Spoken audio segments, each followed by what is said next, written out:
Hello and welcome, ladies and gentlemen, my name is Crash, and the spot left by Akashi Triangle didn't take too long to be filled, as we just got a single manga batch in Weekly Shonen Jump with the newest title, Sugoi Tsumaho, or its English name, Super Smartphone, written by the duo of, and I'm reading here, Hiroki Tomisawa and Kentaro Hidano. And today we're going to be talking about the very first chapter and my first thoughts on this new series. Now, if I can, I try to keep an eye out for the reception of these new manga among my friends and followers, and to be fair, I did not see many people talking about Super Smartphone. But out of the few that I did, while the reception was mostly positive, I did notice a common complaint by people who had simply glanced at the manga.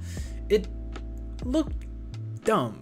And while I enjoy the manga, yeah, it looks and sounds dumb. The premise of the story being that this kid just got a smartphone that can research pretty much everything regardless if it's online or not, and it doesn't sound particularly innovative. I think most people have thought about that idea, but I don't think that's the main reason this manga is causing a barrier of entry. I think it's very much because of the title. I mean, come on, Super Smartphone? That is probably the most generic, less telling title of all time, and as my friend Doofy put it, it sounds like a title that a board of 50-year-old guys would come up with to try and appeal to 15-year-olds. I cannot see myself recommending people to read Super Smartphone without them screaming no right at me. But if by any chance you decide to give the manga a chance, your second hurdle comes in the double spread. When they tell you that the search engine is not called Google, but Goo.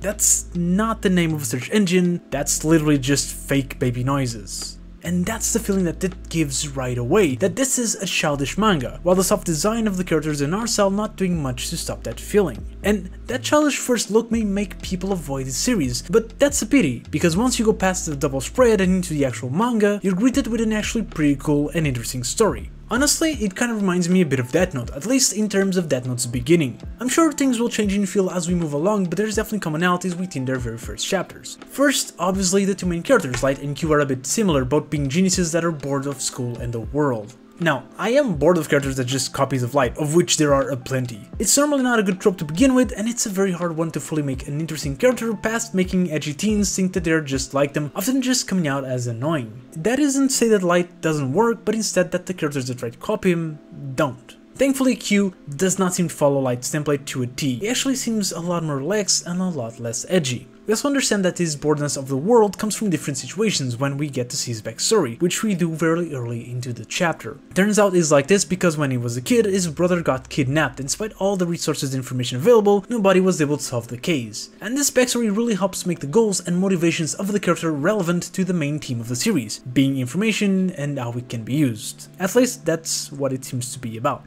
Regardless, Q, like L, ends up finding a strange device, in this case the titular Super Smartphone. Now, I'm not saying that simply that is a big Death Note connection, but what gave me major Death Note vibes was how Q interacted and used this device. Instead of just going berserk with it, we spent the first moments with the smartphone carefully testing and learning its abilities, as well as some of its limitations. That was also something Death Note spent building up, and it was very important to the story to do that, and it is here as well. Because a smartphone that can know and tell you everything is not that interesting for a story plot. What's actually more interesting is what it cannot do, because that is a challenge to overcome. And this smartphone, despite being incredibly powerful, does come with very interesting limitations, as it cannot tell you anything that does not have any kind of information available on planet Earth. The manga does a better job explaining it than I do, but just as an example, the phone could probably find my home, because there are contracts and other papers that I had to do just to own it. But if I just decided to walk to another town without writing anywhere or posting anywhere where I was going, the phone would not be able to pin my location because that information is not available. Again, the manga does a better job at portraying the limitations with the second part of the chapter, as Q decides to go look for a missing girl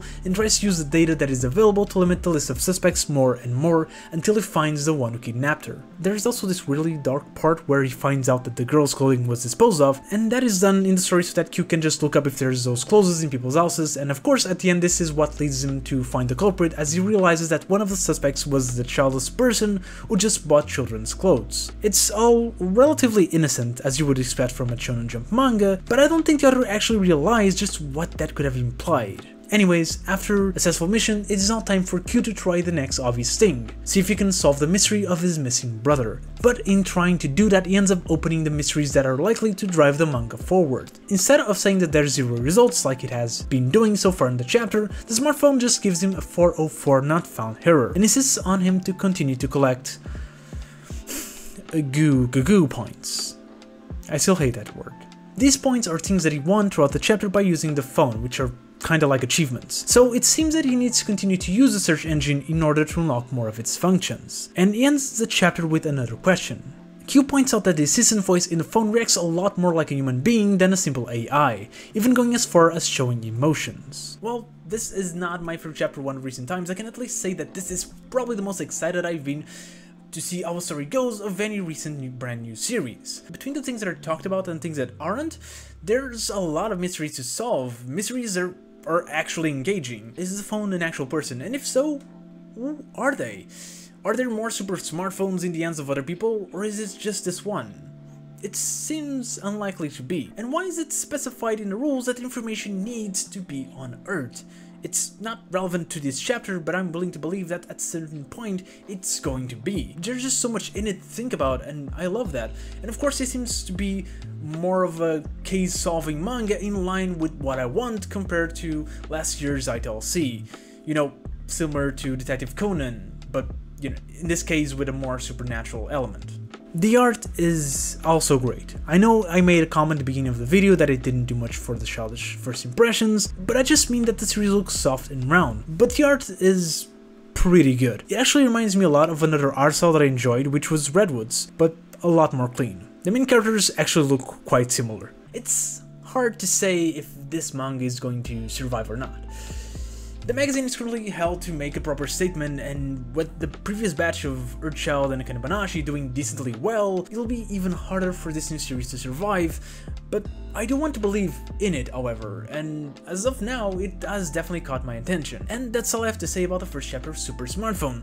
I do videos on every single new Shonen Jump manga, and just in manga and shonen in general. So if that interests you, consider clicking on the videos on the screen, or even subscribing to the channel. And if you watched it till here, thank you very much, and I'll see you next video.